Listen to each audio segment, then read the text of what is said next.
皆さんこんにちは。フレックスハイエース埼玉店小西です。今回ご紹介するお車はこちらになります。令和5年式ハイエース版スーパー GL ダークプライム2のディーゼル2駆のお車となっております。まずフロントからご説明していきます。まずガッツミラー同色ペイントされてまして、ボンネット、バッドフェイスボンネットに変更されております。で、トヨタの TSS ミリ波レーダーとフロントカメラ、パノラミックビューモニターですね。と、クリアランスの安全装置4箇所ついてます。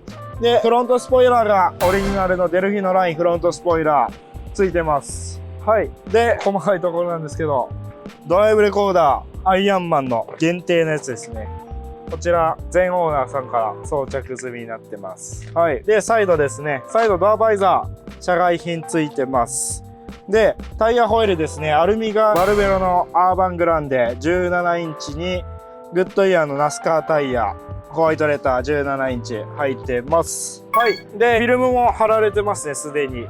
で、中から見ると少し傷はあるかなっていうような印象です。で、両側スライドドアが電動になってまして、コマドアなしのお車となっております。で、シートカバーもなしで、ダークプライム2専用のシートになってます。入庫したての時はシートカバーついてましたので、純正のシートは非常に状態がいいかなっていう印象です。で、右後ろらへん、カメラじゃ分かりにくいかもしれないですけど、フィルムちょっと傷が入っちゃったりはしてます。全然許容範囲かなっていうところです。はい。じゃあ次、リア行きます。はい。デジタルインナーミラーですね。こちらメーカーオプションついてます。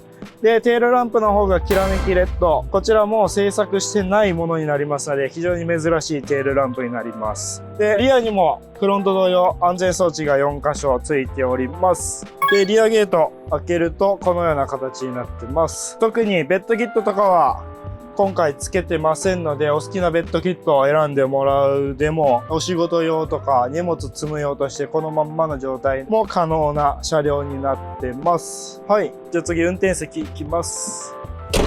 はい。運転席周り行きます。まず、ナビですね。こちら、迫力あるビッグ X。11インチのフルスペックナビになってます。なんで裏にちょっと見えにくいんですけど、CD とか DVD も入れれる仕様になってます。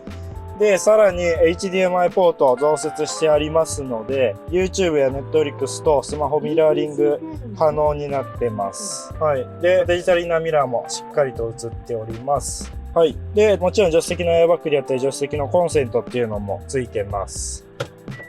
で、バックギア入れていただくと360度とバックカメラ映ります。で、このような形でバックカメラのみに切り替えることもできますので、大画面で見ていただくこと可能になってますので、安全に安心して駐車できるかなと思います。